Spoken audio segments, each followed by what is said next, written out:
اعوذ باللہ من الشیطان الرجیم، بسم اللہ الرحمن الرحیم، الحمدللہ رب العالمین، والصلاة والسلام علی سید المرسلین و خاتم النبیین، اما بعد۔ صحیح بخاری، باب کتاب الاحکام، حدیث نمبر 7169، اردو ترجمہ۔ فریقین کو امام کا نصیحت کرنا۔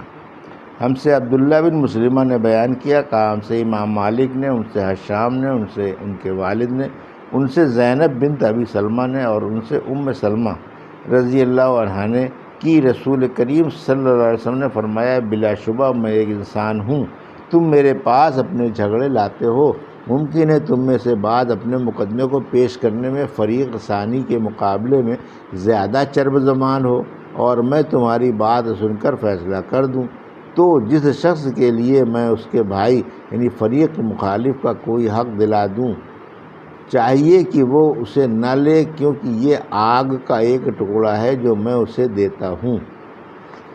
حدیث نمبر 7170، اردو ترجمہ۔ اگر قاضی خود عہدہ قضا حاصل ہونے کے بعد یا اس سے پہلے ایک امر کا گواہ ہو تو کیا اس کی بنا پر فیصلہ کر سکتا ہے؟ اور شریح یعنی مکہ کے قاضی سے ایک آدمی نامعلوم نے کہا، تم اس مقدمے میں گواہی دو۔ انہوں نے کہا، تو بادشاہ کے پاس جا کر کہنا، تو میں وہاں ہوں گا۔ اور اکرمہ کہتے ہیں کہ عمر رضی اللہ عنہ نے عبد الرحمن بن عوف رضی اللہ عنہ سے پوچھا، اگر تو خود اپنی آنکھ سے کسی کو زنا یا چوری کا جرم کرتے دیکھے اور تو امیر ہو تو کیا اس کو حد لگا دے گا؟ عبد الرحمن نے کہا کہ نہیں۔ عمر رضی اللہ عنہ نے کہا، آخر تیری گواہی ایک مسلمان کی گواہی کی طرح ہوگی یا نہیں؟ عبد الرحمن نے کہا، بے شک سچ کہتے ہو۔ عمر رضی اللہ عنہ نے کہا، اگر لوگ یوں نہ کہیں کہ عمر نے اللہ کی کتاب میں اپنی طرف سے بڑھا دیا تو میں رجم کی آیت اپنے ہاتھ سے مصحف میں لکھ دیتا۔ اور معاذ اسلمی نے آن صلی اللہ علیہ وسلم کے سامنے 4 بار زنا کا اقرار کیا تو آپ صلی اللہ علیہ وسلم نے اس کو سنسار کرنے کا حکم دے دیا، اور یہ منقول نہیں ہوا کہ آن صلی اللہ علیہ وسلم نے اس کے اقرار پر حاضرین کو گواہ کیا ہو۔ اور حماد بن ابی سلیمان استاد امام ابو حنیفہ نے کہا، اگر زنا کرنے والا حاکم کے سامنے ایک بار بھی اقرار کر لے تو وہ سنسار کیا جائے گا۔ اور حکم بن عتیبہ نے کہا، جب تک 4 بار اقرار نہ کر لے سنسار نہیں ہو سکتا۔ ہم سے قنیبہ بن سعید نے بیان کیا، کہا ہم سے لیث بن سعد نے بیان کیا، ان سے یحییٰ بن سعید انصاری نے، ان سے عمر بن کثیر نے، ان سے ابو قتادہ کے غلام ابو محمد نافع نے، اور ان سے ابو قتادہ رضی اللہ عنہ نے کہ رسول کریم صلی اللہ علیہ وسلم نے حنین کی جنگ کے دن فرمایا، جس کے پاس کسی مقتول کے بارے میں جسے اس نے قتل کیا ہو گواہی ہو تو اس کا سامان اسے ملے گا۔ چنانچہ میں مقتول کے لیے گواہ تلاش کرنے کے لیے کھڑا ہوا تو میں نے کسی کو نہیں دیکھا جو میرے لیے گواہی دے سکے، اس لیے میں بیٹھ گیا۔ پھر میرے سامنے ایک صورت آئی اور میں نے اس کا ذکر آن صلی اللہ علیہ وسلم سے کیا تو وہاں بیٹھے ہوئے ایک صاحب نے کہا کہ اس مقتول کا سامان جس کا ابو قتادہ ذکر کر رہے ہیں میرے پاس ہے، انہیں اس کے لیے راضی کر دیجئے کہ وہ یہ ہتھیار وغیرہ مجھے دے دیں۔ اس پر ابو بکر رضی اللہ عنہ نے کہا کہ ہرگز نہیں، اللہ کے شعروں میں سے ایک شعر کا نظر انداز کر کچھ اللہ نظرثار کی جو اللہ اور اس کے رسول کی طرف سے جنگ کرتا ہے وہ قریش کے معمولی آدمی کو ہتھیار نہیں دیں گے۔ بیان کیا کہ پھر آن صلی اللہ علیہ وسلم نے حکم دیا اور انہوں نے ہتھیار مجھے دے دیے، اور میں نے اس سے ایک باغ خریدا۔ یہ پہلا مال تھا جو میں نے اسلام کے بعد حاصل کیا تھا۔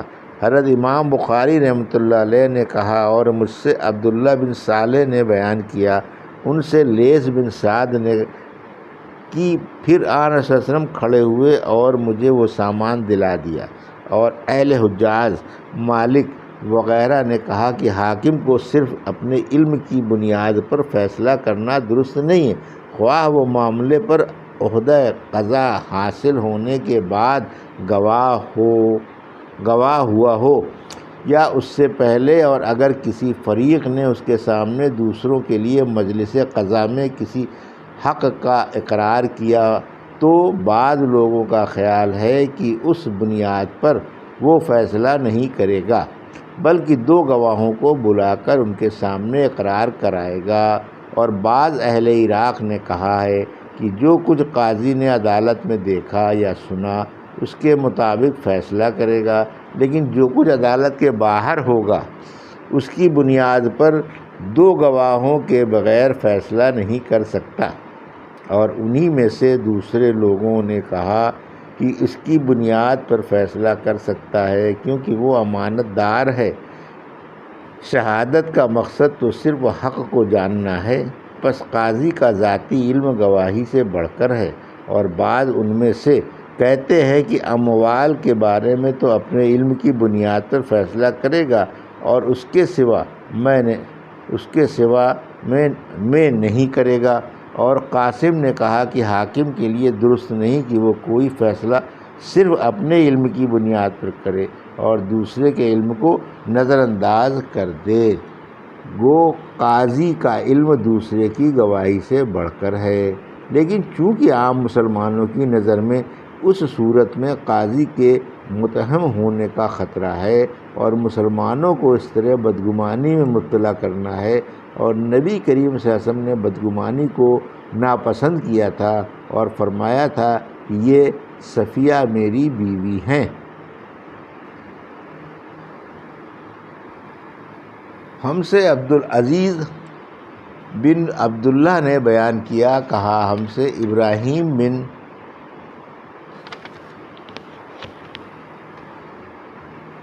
حدیث نمبر 7171 اردو ترجمہ۔ ہم سے عبدالعزیز بن عبداللہ نے بیان کیا، کہا ہم سے ابراہیم بن سعد نے بیان کیا، ان سے ابن شہاب نے، اور ان سے جناب زین العابدین علی بن حسین رحمۃ اللہ علیہ نے کہ صفیہ بنت حی رضی اللہ عنہا رات کے وقت نبی کریم صلی اللہ علیہ وسلم کے پاس آئیں اور آن صلی اللہ علیہ وسلم مسجد میں معتکف تھے۔ جب وہ واپسی آنے لگیں تو آن صلی اللہ علیہ وسلم بھی ان کے ساتھ آئے۔ اس وقت 2 انصاری صحابی ادھر سے گزرے تو آن صلی اللہ علیہ وسلم نے انہیں بلایا اور فرمایا کہ یہ صفیہ ہیں۔ ان دونوں انصاریوں نے کہا سبحان اللہ، کیا ہم آپ پر شبہ کریں گے؟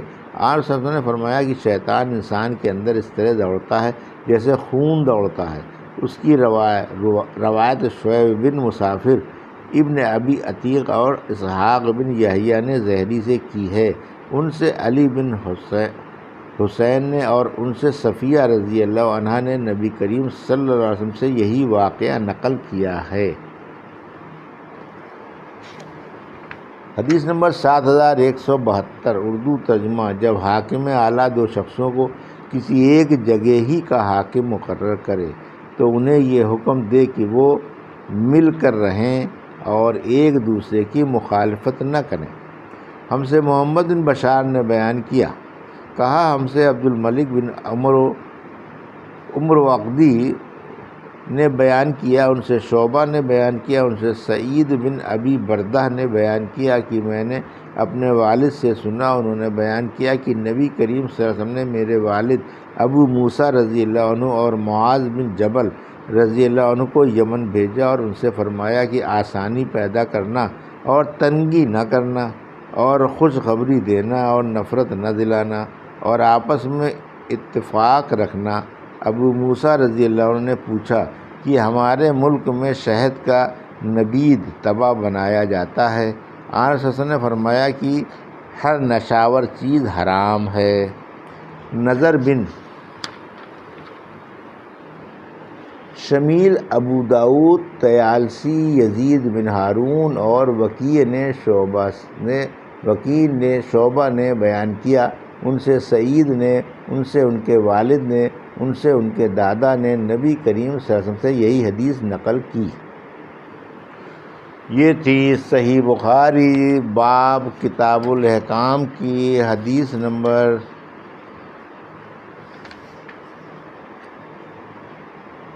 7170 سے 7172 کا اردو ترجمہ جو ابھی آپ نے سماعت فرمایا۔ اللہ سے دعا ہے کہ اللہ ہمیں ان حدیثوں کی صحیح سمجھ عطا فرما اور ان پر عمل کرنے کی توفیق عطا فرما، آمین یا رب العالمین۔